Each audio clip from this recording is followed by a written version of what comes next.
down to a laundry. You may not be aware of it, but tourism is the #1 industry in Hawaii. On any given day, about 1/10 of our population is visiting, almost 100,000 people.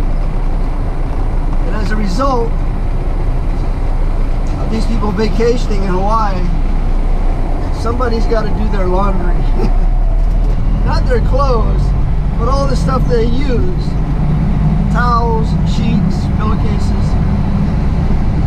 And as a result of that, Hawaii has some of the largest laundries to be found in the United States. So yeah, we do a little bit of work for laundromats.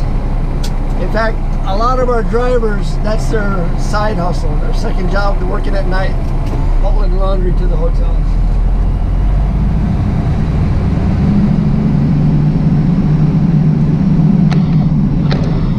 So first thing we're going to do is get hooked up to an empty chassis, and then we're going to go look for the full 40-foot container. The laundromat's only about a mile away, so it's a nice easy run. The main shipping terminal across the harbor there is on a modified schedule today, so they're closed for lunch at the moment. So we're here on this side of the harbor doing something else.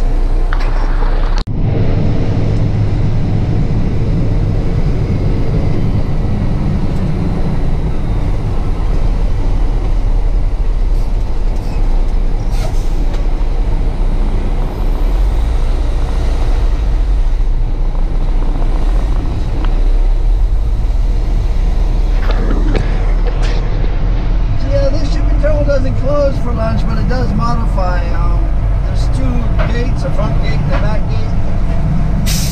During lunchtime, the back gate closes, and there's not as many operators working at lunchtime, so it takes longer usually to get something picked up. So we might be waiting a while. We're looking for 940416.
The wait begins.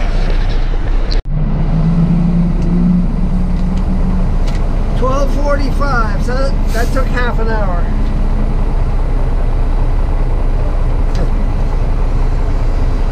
Luckily it was somebody I've worked with there for quite a few years. He said, "What'd you do? Look for the most buried container in the yard?"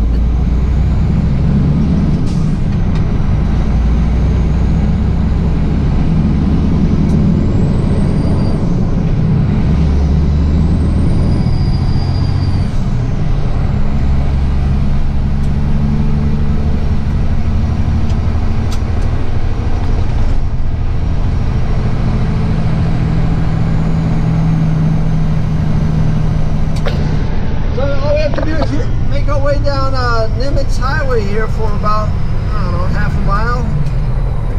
Make a left on the Sand Island access road and make the second right. End of the block is the laundromat. The problem is we don't know where they want to spot the container because there's several different locations. So when we get there, we'll give them a call, let them know where we're at, and they'll probably have to send somebody out. Because if it's machinery, it usually goes at one place, and if it's carts, it goes to a different place. If it's soap, it goes to a different place. If it's packaging material, it goes to...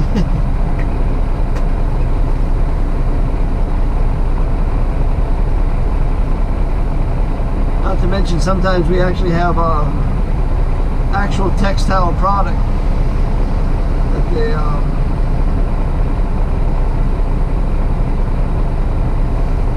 rent to the different hotels, I guess. I don't know how it works in the laundry business. Do the hotels own the sheets and pillowcases, or does the laundromat? There's probably two different ways of doing it.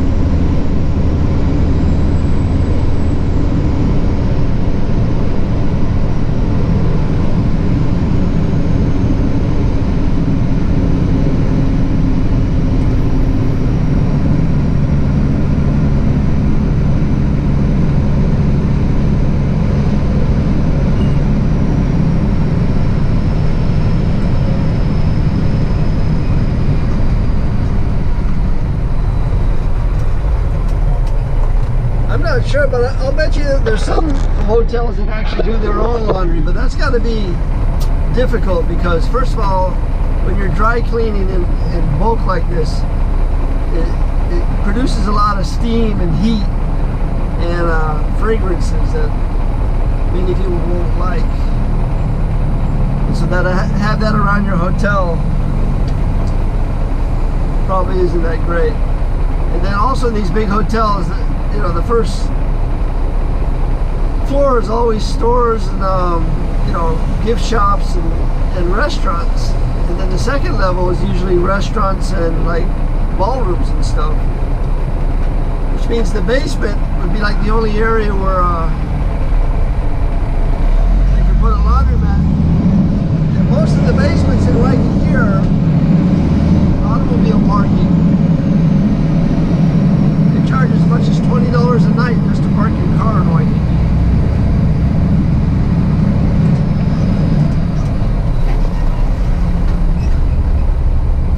Missed the light.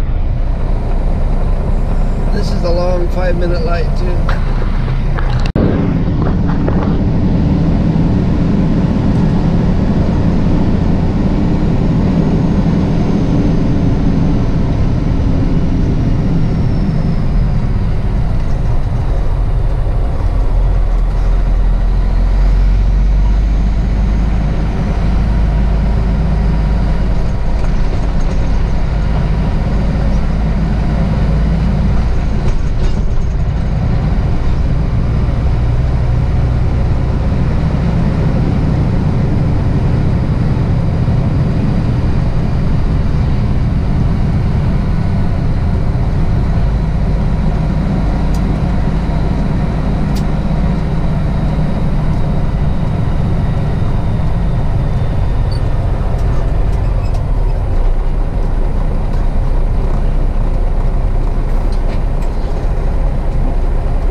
ocean side of the laundry right now. Yeah, because I know sometimes they go in the sand lot, sometimes they go inside, sometimes, so yeah. Okay, thank you. All right, bye.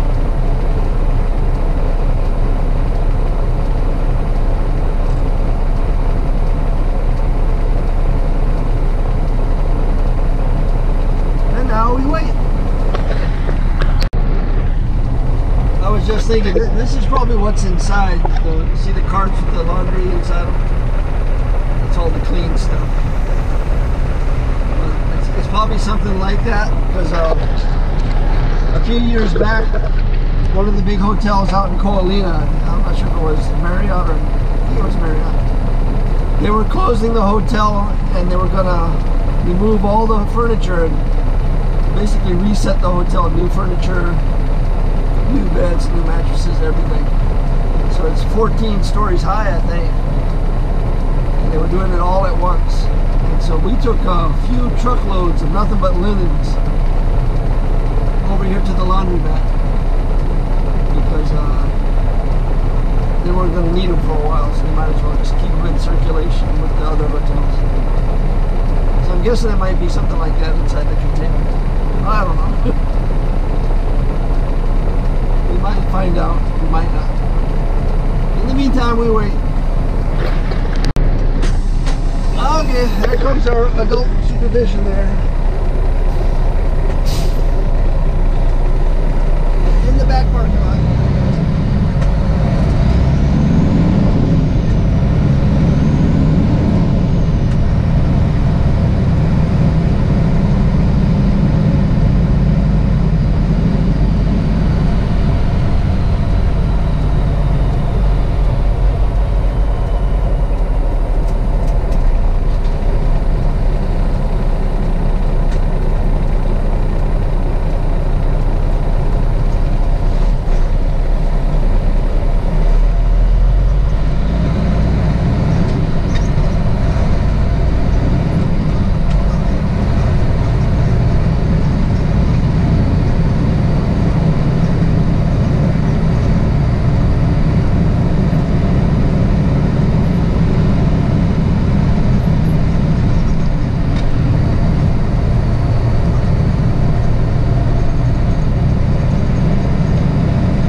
Now we gotta drop. Now we gotta drop this thing.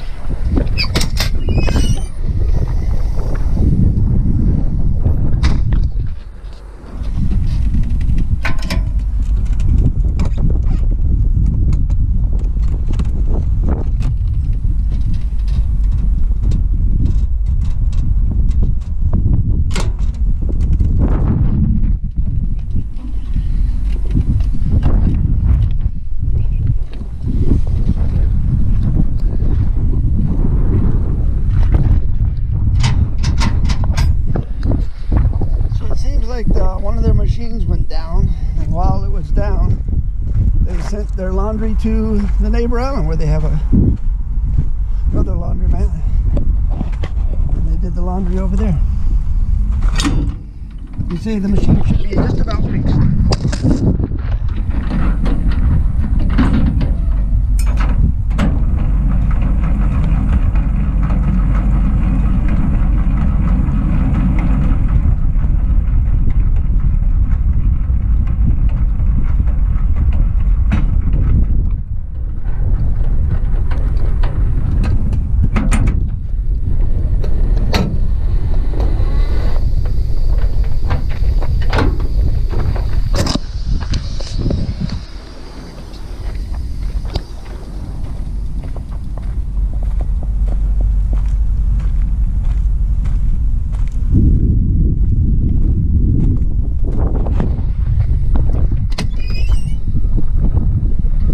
was a garbage man. This area back here was known to us as the boneyard. We had a couple of laid out yards here for containers.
Consolidated freight.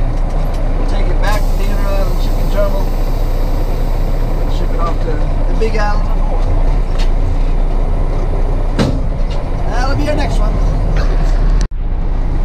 That's it, 302, we're shutting it down.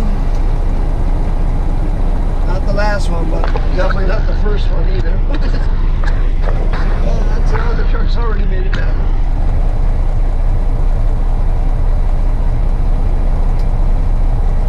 Air conditioning off, lights,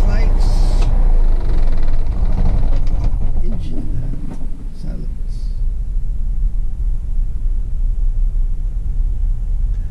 It's funny, when the engine turns off, you would think after listening to noise all day long, you'd be slight of hearing or deaf. And maybe, but it seems like when the engine turns off, all of a sudden I can hear everything that the engine drowns out. I feel like my hearing gets like 10 times better as soon as I turn off the engine. That's it. We had a good day today. We came in at 6, even though the shipping terminal didn't open until 7. We drove 135 miles. We did 9 container movements. Let's see what the breakdown was. Empty containers, 1, 2, 3, 4, 5, 6. 6 empties. So that means there's 3 fulls. 1, 2, 3 fulls. And we bobtailed 1, 2, 3, 4, 5, 6, 7 times. So how's that compared to average? Average is 4, 4, 4. 4 fulls, 4 empties, 4 bobtails. So All that extra bobtailing explains the extra mileage, because average is 60 to 80. We drove 135. I often wonder, because I'm just an employee, on a day like today, which I consider to be a good day, how much the truck is, how much are we making? I have no idea. I really don't care. But in my mind, I think, okay, let's say it's $1,000. Let's say I went out and made $1,000 today, gross. So now we gotta pay me. There goes a third of the pay right there. Pay the truck, the maintenance, tires, oil, maintenance, and then gasoline. In fact, we drove 135 miles. Let's do the math on that alone. What's the math on that alone?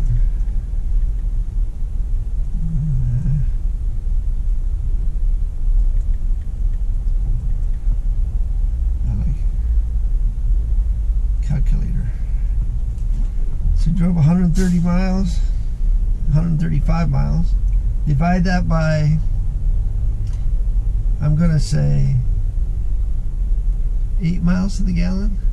Let's go 9. I'm pretty sure it's 8, but let's say 9. So 135 miles divided by 9 equals 15.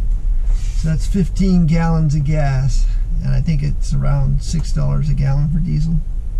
And times 6 equals, so $90 in fuel alone. That's just fuel.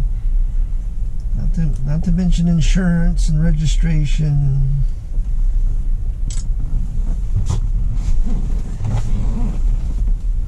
And you have the overhead of the office and the property, and so everybody's taking a little bit of a cut because we're working for a fairly large company. And from what I've been told, in transportation, the margins are really tight in Hawaii, somewhere between 2 and 5% profit. So out of $1,000, you can expect a profit of 2 to 5%, which isn't a whole lot. So if you were an owner-operator, you would get what I get paid, plus that 2 to 5% after all your expenses are paid. To me, the 2 to 5% out of $1,000, I don't know. That's why I'm an employee in Hawaii. I don't think you can get ahead as well as you could maybe in other. I think you could get ahead in Hawaii if you owned your own company and you had like 10 trucks. So now you're making 2 to 5% on 10 trucks plus your daily pay. Now we're talking. Maybe it's worth it. So I don't think there's a whole lot more work with 10 trucks than there is with 1 truck. That's just me. You'd have to get yourself a mechanic in the office, but maybe a warehouse. Just things you think about when you're driving around trucking. We had a good day. We're headed home. Get the weekend started.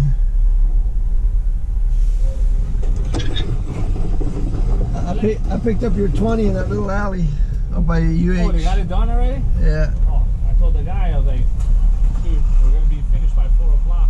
Yeah. Oh, maybe Monday we'll pick it up. Yeah. But thank you. I remember that because I had to put a 40 in there one time. There? So what did you do? Back it in from the front? That's the only way? Yeah. So that went around the backside. Yeah, you can drive through, but you can't make the turn. You cannot make the turn. Yeah. It's wide to go, but you can't make the turn over there. Yeah. But I was lucky I had the 20 because dealing with the university street traffic is... Looks like somebody might have nailed the wire at one time too, the way you got it tied up. Oh, yeah? You saw how the big wire is all tied up? I didn't even notice. Maybe I nailed the wire. I didn't even notice. Yeah. Thank you. All right. So yeah, we're headed home. Gonna make some dinner. I'm feeling like pasta, so that's probably what's for dinner. Maybe a tuna casserole, something like that. But that's it for this week. Thanks for watching. Aloha.